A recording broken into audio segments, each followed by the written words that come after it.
السلام عليكم ورحمة الله. ازيكم يا حبايبي؟ عاملين ايه؟ يا رب تكونوا بخير يا رب.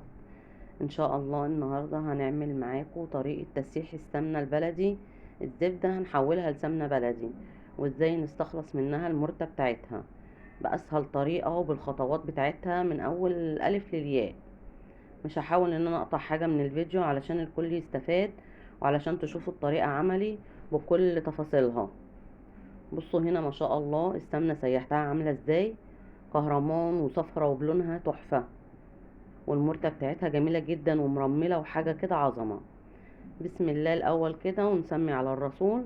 هنا معايا كيلو سمنة بلدي، ومع عبارة عن زرين كده زي ما الناس الفلاحين بتعملها. وهحطها هنا على نار عالية عادي كده أو متوسطة في حلة ألمونيا، لازم تكون ألمونيا.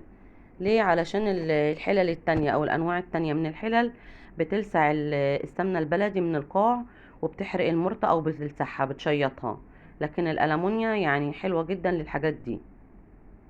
هنا هتبدأ تفك معانا اهي وتبدأ تغلي بعد ما الزرين دول بدأوا يسيحوا خالص. بصوا انا حبيت ان انا ما اقطعش اللقطة ديت، لان في ناس كتير اول ما السمنة بتفك بتبدأ تفور منها زي ما انتوا شايفين كده، بتفور غصب. ممكن تلاقي نص الحلة دي اتقلب على البوتاجاز لو ما حطيتيش ايدك فيها وقلبتيها بطريقة سريعة جدا كده زي ما انتوا شايفين، بتلاقيها فرط واتكبت منك خالص. في الوقت ده بقى بتوطي عليها شمعة خالص، يعني انت بتكوني معلية اول ما تبدأ تسيح لحد ما تسيح خالص وتختفي الحتت المتلجة دي، واول ما تبدأ تسيح تروحي موطية عليها شمعة. بصوا هنا كده هي عبارة عن ايه، يعني حاجة بيضة بس مش شفافة. خلوا بالكم يا جماعة من الخطوات دي كويس جدا، لان في عرايس لسه مبتدئين، في بنات برضو ما تعرفش تسيحها ولا تاخد بالها استوت امتى ولا تطفي عليها امتى البوتاجاز. انا يعني عن نفسي ان انا اول ما اتجوزت برضو ما بقتش اعرف ان انا اعملها، وبقيت كل ما اروح عند والدتي اخليها تسيحها لي وتحطها لي في برطمانات. فانا قلت لا، انا لازم اجرب واتعلم ازاي هي بتتسيح وبتوصل للمرحله النهائيه دي، وازاي ان انا اطلع منها المرتة وتفضل مرمله كده وصفرة وحلوه. كنت ساعات اسيحها الاقيها بقت بني مني اتحرقت، ما انا مش عارفه اطفي عليها امتى. فالطريقه دي هتعرفك ازاي تعمليها لحد الاخر. هنا هنحط عليها ذرة ملح صغيرة، ملح ابيض بين صوابعك كده شعرة صغيرة، وانت برضو مهديه عليها النار ما تعليش خالص. بصوا هنا على حرف المعلقة، دي المرتة بتلاقيها عاملة كده زي حتة اللبانة على حرف المعلقة كده، هي لسه نية ما استوتش.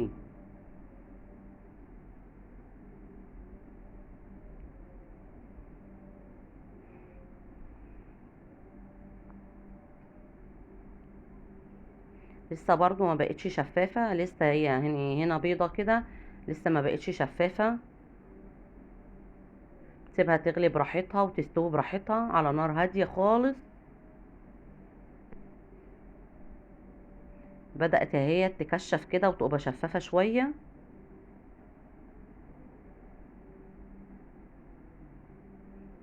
وبدأت حبيبات المرتة تبان اهي، شفتوها على المعلقة، بدأت حبيبات كده صغيرة تبان على المعلقة، غير الحتة اللي كانت ايه عاملة زي اللبانة دي. بدأت تبقى شفافة اهي خلاص. لازم تفضل ايدك فيها وتقلبيها عشان ما تلزقش في قاع الحلة.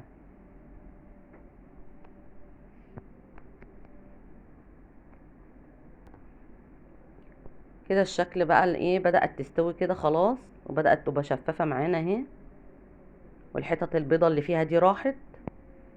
بصوا حبيبات المرتة بدأت تظهر كده، ما شاء الله على الريحة بتاعتها. دي سمنة بلدي أصلية من الفلاحين، ولا مغشوشة ولا مخلوطة، دي سمنة بلدي أصلية. وعندكم يا جماعة كل ما السمنة البلدي تسيحيها وتطلع كمية مرتة صغيرة تعرفي ان دي أصلية وما فيهاش لبن كتير، لكن لما تطلع مرتة كتير تعرفي ان دي مغشوشة. بصوا بدأت الفوران اللي على الوش دوت والرغاوي دي معناها ان هي كده بدأت تستوي، الرغاوي البيضة الشفافة دي. في هنا برضو تركاية حلوة، ان هي اول ما تبدأ تعمل الرغاوي البيضة دي هتبدأ تفور، هتروح انتي طافية النار بقى كده عليها، هي كده بدأت تستوي او استوت فعلا. بصوا الرغاوي البيضة دي الشفافة كده تطفي عليها بقى علشان ممكن تفور منك تاني وتتكب. كده هي استوت خلاص، وحبيبات المرتة بتاعتها اصفرت خلاص على احراف الحلة.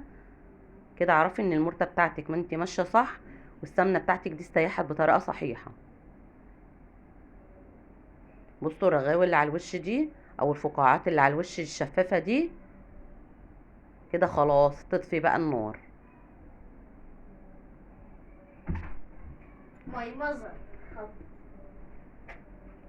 تطفي بقى النار كده خلاص بقى.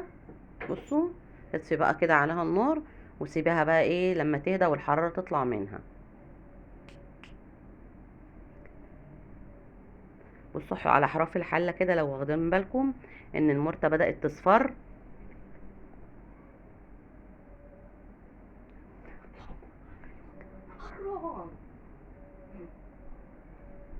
بصوا على المعلقة كده المرتة بتاعتي بقت عاملة ازاي.